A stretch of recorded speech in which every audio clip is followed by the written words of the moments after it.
ನಮಸ್ಕಾರ ಎಲ್ಲರಿಗೂ. ಪಿಎಂ ಕಿಸಾನ್ ಸಮ್ಮಾನ್ ನಿಧಿ ಯೋಜನೆ ಕಡೆಯಿಂದ 23ನೇ ಕಂತಿನ ಪಡೆಯುವಂತಹ ರೈತರ ಪಟ್ಟಿ ಈಗಾಗಲೇ ಬಿಡುಗಡೆಯಾಗಿದೆ. ಈ ಒಂದು ಪಟ್ಟಿಯಲ್ಲಿ ಅಥವಾ ಈ ಒಂದು ಲಿಸ್ಟ್ ಅಲ್ಲಿ ರೈತರ ಹೆಸರು ಇದ್ರೆ ಮಾತ್ರ ಪಿಎಂ ಕಿಸಾನ್ ಯೋಜನೆ ಕಡೆಯಿಂದ 23ನೇ ಕಂತಿನ 2,000 ರೂಪಾಯಿ ಪಡೆಯಕ್ಕೆ ಅರ್ಹತೆಯನ್ನ ಹೊಂದಿರ್ತೀರ. ರೈತರು ತಮ್ಮ ಒಂದು ಹೆಸರು ಈ ಒಂದು ಪಟ್ಟಿಯಲ್ಲಿ ಇದೆಯಾ ಅಂತ ನೀವು ಚೆಕ್ ಮಾಡ್ಕೋಬೇಕಾಗಿರುತ್ತೆ. ಮುಖ್ಯವಾಗಿ ಈ ಒಂದು ಪಟ್ಟಿಯಲ್ಲಿ ಏನಾದರೂ ನಿಮ್ಮ ಒಂದು ಹೆಸರು ಇರಲಿಲ್ಲ ಅಂತಂದ್ರೆ ನೀವು ಪಿಎಂ ಕಿಸಾನ್ ಯೋಜನೆ ಕಡೆಯಿಂದ 23ನೇ ಕಂತಿನವನ್ನ ಪಡೆಯಕ್ಕೆ ಆಗಲ್ಲ. ಹಾಗಾಗಿ ರೈತರು ಯಾವುದೇ ಒಂದು ಕೇಂದ್ರಕ್ಕೆ ಭೇಟಿ ನೀಡದೇನೆ ಅಥವಾ ಯಾವುದೇ ಒಂದು ಕಚೇರಿಗೆ ಹೋಗದೇನೆ ಸ್ವತಃ ತಮ್ಮ ಒಂದು ಫೋನಿನ ಮುಖಾಂತರನೇ ಪಿಎಂ ಕಿಸಾನ್ ಯೋಜನೆಯ 23ನೇ ಕಂತಿನ ಪಡೆಯುವಂತ ರೈತರ ಪಟ್ಟಿನ ಯಾವ ರೀತಿಯಾಗಿ ಚೆಕ್ ಮಾಡ್ಕೋಬೇಕು ಅಂತ ಇವತ್ತಿನ ವಿಡಿಯೋದಲ್ಲಿ ನಿಮಗೆ ಸಂಪೂರ್ಣವಾಗಿ ಮಾಹಿತಿನ ತಿಳಿಸಿಕೊಡ್ತಾ ಇದ್ದೀನಿ. ಸೊ ಅದಕ್ಕಿಂತ ಮುಂಚೆ ತಮ್ಮಲ್ಲಿ ಒಂದು ಸಣ್ಣ ರಿಕ್ವೆಸ್ಟ್, ತಾವಿನ್ನವರೆಗೂ ನಮ್ಮ ಒಂದು ಚಾನಲ್ನ ಸಬ್ಸ್ಕ್ರೈಬ್ ಮಾಡಿಲ್ಲ ಅಂತಂದ್ರೆ ದಯವಿಟ್ಟು ನಮ್ಮ ಒಂದು ಚಾನಲ್ನ ಸಬ್ಸ್ಕ್ರೈಬ್ ಮಾಡಿ ಹಾಗೂ ಪಕ್ಕದಲ್ಲಿರುವಂತಹ ಬೆಲ್ ಐಕನ್ ಅನ್ನು ಕ್ಲಿಕ್ ಮಾಡಿ.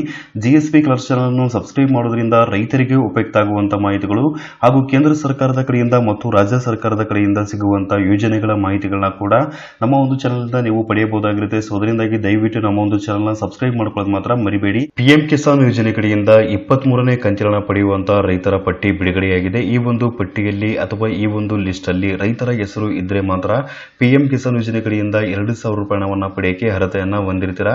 ಹಾಗಾಗಿ ರೈತರು ಯಾವುದೇ ಒಂದು ಕೇಂದ್ರಕ್ಕೆ ಭೇಟಿ ನೀಡದೇನೆ ತಮ್ಮ ಒಂದು ಫೋನಿನ ಮುಖಾಂತರನೇ ಪಿಎಂ ಕಿಸಾನ್ ಯೋಜನೆಯ 23ನೇ ಕಂತಿನ ಪಡೆಯುವಂತಹ ರೈತರ ಪಟ್ಟಿನ ಯಾವ ರೀತಿಯಾಗಿ ಚೆಕ್ ಮಾಡ್ಕೋಬೇಕು ಅಂತ ಕೇಳಿದ್ರೆ, ಮೊದಲದಾಗಿ ರೈತರು ತಮ್ಮ ಒಂದು ಫೋನಿನ ಮುಖಾಂತರ ಪಿಎಂ ಕಿಸಾನ್ ಸಮ್ಮಾನ್ ನಿಧಿ ವೆಬ್ಸೈಟ್ಗೆ ಭೇಟಿ ನೀಡಿ. ಇದು ನಮ್ಮ ಭಾರತ ಸರ್ಕಾರದ ಅಫಿಷಿಯಲ್ ವೆಬ್ಸೈಟ್ ಆಗಿರುತ್ತೆ. ಈ ಒಂದು ವೆಬ್ಸೈಟ್ ಲಿಂಕ್ ನಾನು ಈ ಒಂದು ವಿಡಿಯೋ ಕೆಳಗಡೆ ಡಿಸ್ಕ್ರಿಪ್ಷನ್ ಬಾಕ್ಸ್ ಅಲ್ಲಿ ಕೊಟ್ಟಿರ್ತೀನಿ. ನೀವು ಅಲ್ಲಿಂದ ಓಪನ್ ಮಾಡ್ಕೊಂಡ್ರೆ ಇಲ್ಲಿ ಕಾಣುವಂತಹ ವೆಬ್ಸೈಟ್ಗೆ ನೇರವಾಗಿ ಭೇಟಿ ನೀಡ್ತೀರಾ. ಈ ಒಂದು ವೆಬ್ಸೈಟ್ಗೆ ಭೇಟಿ ನೀಡಿದ ನಂತರ ಇಲ್ಲಿ ಕೆಳಗಡೆ ಫಾರ್ಮರ್ಸ್ ಕಾರ್ನರ್ ಅಂತ ಇರುತ್ತೆ, ನೋಡಬಹುದು. ಇಲ್ಲಿ ಫಾರ್ಮರ್ಸ್ ಕಾರ್ನರ್ ಕೆಳಗಡೆ ನಿಮಗೆ ಬೆನಿಫಿಷರಿ ಲಿಸ್ಟ್ ಅಂತ ಕಾಣ್ತಿದೆ. ಸೊ ಈ ಒಂದು ಆಯ್ಕೆ ಮೇಲೆ ಕ್ಲಿಕ್ ಮಾಡ್ಕೊಳ್ಳಿ. ನಂತರ ಬೆನಿಫಿಷರಿ ಲಿಸ್ಟ್ ಅಂತ ಮತ್ತೊಂದು ಪೇಜ್ ಕೂಡ ಇಲ್ಲಿ ಓಪನ್ ಆಗುತ್ತೆ. ಇಲ್ಲಿ ಸ್ಟೇಟ್ ಅಂತ ಇರುತ್ತೆ, ಅಂದ್ರೆ ರಾಜ್ಯವನ್ನ ಆಯ್ಕೆ ಮಾಡ್ಕೋಬೇಕಾಗಿರುತ್ತೆ. ನಮ್ಮ ಕರ್ನಾಟಕವನ್ನ ಆಯ್ಕೆ ಮಾಡ್ಕೊಳ್ಳಿ.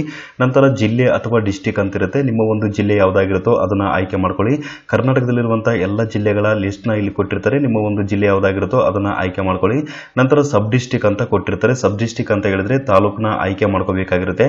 ನಂತರ ವಿಲೇಜ್ ಅಂತ ಇರುತ್ತೆ, ನಿಮ್ಮ ಒಂದು ಊರು ಅಥವಾ ವಿಲೇಜ್ ಯಾವ್ದಾಗಿರುತ್ತೋ ಆ ಒಂದು ವಿಲೇಜ್ ನ ಆಯ್ಕೆ ಮಾಡ್ಕೊಳ್ಳಿ. ನಂತರ ನಿಮ್ಮ ಒಂದು ಊರಿನಲ್ಲಿ ಅಥವಾ ನಿಮ್ಮ ಒಂದು ಗ್ರಾಮದಲ್ಲಿ ಪಿಎಂ ಕಿಸಾನ್ ಸಮ್ಮಾನ್ ನಿಧಿ ಯೋಜನೆ ಕಡೆಯಿಂದ 23ನೇ ಕಂತಿನ 2,000 ರೂಪಾಯಿನ ಪಡೆಯೋಕೆ ಅರ್ಹತೆ ಹೊಂದಿರುವಂತಹ ರೈತರ ಪಟ್ಟಿ ಅಥವಾ ಲಿಸ್ಟ್ ಕೂಡ ಇಲ್ಲಿ ಬಂದಿರುತ್ತೆ. ಈ ಒಂದು ಪಟ್ಟಿಯಲ್ಲಿ ಅಥವಾ ಈ ಒಂದು ಲಿಸ್ಟ್ ಅಲ್ಲಿ ನಿಮ್ಮ ಒಂದು ಹೆಸರು ಇದೆಯಾ ಅಂತ ಒಂದೊಂದಾಗಿ ಚೆಕ್ ಮಾಡ್ತಾ ಹೋಗಿ. ಇಲ್ಲಿ ಫಾರ್ಮರ್ ನೇಮ್ ಅಂತ ಬಂದಿರುತ್ತೆ, ಅಂದ್ರೆ ರೈತರ ಹೆಸರು ಅಂತ. ಇಲ್ಲಿ ಜೆಂಡರ್ ಅಂತ ಕೊಟ್ಟಿರ್ತಾರೆ. ಫಾರ್ಮರ್ ನೇಮ್ ಅಲ್ಲಿ ನಿಮ್ಮ ಒಂದು ಹೆಸರು ಇದೆಯಾ ಅಂತ ಒಂದೊಂದು ಹೆಸರುಗಳನ್ನ ಚೆಕ್ ಮಾಡ್ತಾ ಹೋಗಿ. ಇದು ಮೊದಲನೇ ಫೋಟೋ ಆಗಿರುತ್ತೆ. ಮೊದಲನೇ ಫೋಟೋದಲ್ಲಿ 1 ರಿಂದ 50 ಜನ ರೈತರ ಹೆಸರು ಕೂಡ ಇರುವಂತದ್ದು. ನಿಮಗೆ ಎರಡನೇ ಫೋಟೋ ಕೂಡ ನೀವು ಓಪನ್ ಮಾಡಿ ನೋಡಬಹುದಾಗಿರುತ್ತೆ. ಒಂದನೇ ಫೋಟೋದಲ್ಲಿ ಏನಾದರೂ ನಿಮ್ಮ ಒಂದು ಹೆಸರು ಇರಲಿಲ್ಲ ಅಂತಂದ್ರೆ ನೀವು ಎರಡನೇ ಪೇಜ್ ಓಪನ್ ಮಾಡಿಬಿಟ್ಟು ಆ ಒಂದು ಪೇಜ್ ಅಲ್ಲೂ ಕೂಡ ನೀವು ನೋಡಬಹುದಾಗಿರುತ್ತೆ. ಅದೇ ರೀತಿಯಾಗಿ 3ನೇ ಪೇಜ್ ಕೂಡ ಇರುವಂತದ್ದು, 4ನೇ ಪೇಜ್ ಇರುವಂತದ್ದು. ಇಲ್ಲಿ ಪೇಜ್ಗಳ ಸಂಖ್ಯೆನೂ ಕೂಡ ಕೊಟ್ಟಿರ್ತಾರೆ. ಇಲ್ಲಿ ಒಂದೊಂದಾಗಿ ಚೆಕ್ ಮಾಡ್ತಾ ಹೋಗಿ. ನಿಮ್ಮ ಒಂದು ಹೆಸರು ಈ ಒಂದು ಪಟ್ಟಿಯಲ್ಲಿ ಇತ್ತು ಅಂತಂದ್ರೆ ನೀವು ಪಿಎಂ ಕಿಸಾನ್ ಯೋಜನೆ ಕಡೆಯಿಂದ 23ನೇ ಕಂತಿನ ಪಡೆಯಕ್ಕೆ ಅರ್ಹತೆಯನ್ನ ಹೊಂದಿರ್ತೀರಾ. ಒಂದು ವೇಳೆ ಏನಾದರೂ ಈ ಒಂದು ಪಟ್ಟಿಯಲ್ಲಿ ನಿಮ್ಮ ಒಂದು ಹೆಸರು ಇರಲಿಲ್ಲ ಅಂತಂದ್ರೆ ನೀವು ಪಿಎಂ ಕಿಸಾನ್ ಯೋಜನೆ ಕಡೆಯಿಂದ 23ನೇ ಕಂತಿನ ಪಡೆಯಕ್ಕೆ ಅರ್ಹತೆಯನ್ನ ಹೊಂದಿರಲ್ಲ. ಯಾಕೆ ಈ ಒಂದು ಪಟ್ಟಿಯಲ್ಲಿ ನಿಮ್ಮ ಒಂದು ಹೆಸರು ಬಂದಿರಲ್ಲ ಅಂತಂದ್ರೆ ಪಿಎಂ ಕಿಸಾನ್ ಯೋಜನೆಯಲ್ಲಿ ಏನಾದರೂ ನಿಮ್ಮ ಒಂದು KYC ಆಗಿರಲಿಲ್ಲ ಅಥವಾ ಆಧಾರ್ ಅಥೆಂಟಿಕೇಶನ್ ಆಗಿರಲಿಲ್ಲ ಅಂತಂದ್ರೆ ಈ ಒಂದು ಪಟ್ಟಿಯಲ್ಲಿ ನಿಮ್ಮ ಒಂದು ಹೆಸರು ಕೂಡ ಬಂದಿರಲ್ಲ. ಪಿಎಂ ಕಿಸಾನ್ ಯೋಜನೆಗೆ ರೈತರ KYC ಅಥವಾ ಆಧಾರ್ ಅಥೆಂಟಿಕೇಶನ್ ಕಡ್ಡಾಯವಾಗಿರುತ್ತೆ. ಹಾಗಾಗಿ ರೈತರು ತಪ್ಪದೇ KYC ನ ಕೂಡ ಮಾಡಬೇಕಾಗಿರುತ್ತೆ. ನಿಮ್ಗೆ ಏನಾದರೂ KYC ಮಾಡುವಂತ ವಿಡಿಯೋ ಬೇಕಾಗಿತ್ತು ಅಂತಂದ್ರೆ ನನಗೆ ಕಮೆಂಟ್ ಕೂಡ ಮಾಡಬಹುದಾಗಿರುತ್ತೆ. ಹೊಸದಾಗಿ ರೈತರು KYC ನ ಯಾವ ರೀತಿಯಾಗಿ ಮಾಡಬೇಕು ಅಂತ ನಿಮಗೆ ಮಾಹಿತಿನ ಕೂಡ ತಿಳಿಸ್ಕೊಡ್ತೀನಿ. ಸೊ ಈ ಒಂದು ಮಾಹಿತಿ ನಮ್ಮ ರೈತರಿಗೆ ತಿಳಿದಿರಲಿ ಅಂತ ನಾನು ಇವತ್ತಿನ ವಿಡಿಯೋದ ಮೂಲಕ ನಿಮಗೆ ಮಾಹಿತಿನ ತಿಳಿಸಿಕೊಟ್ಟಿದ್ದೇನೆ.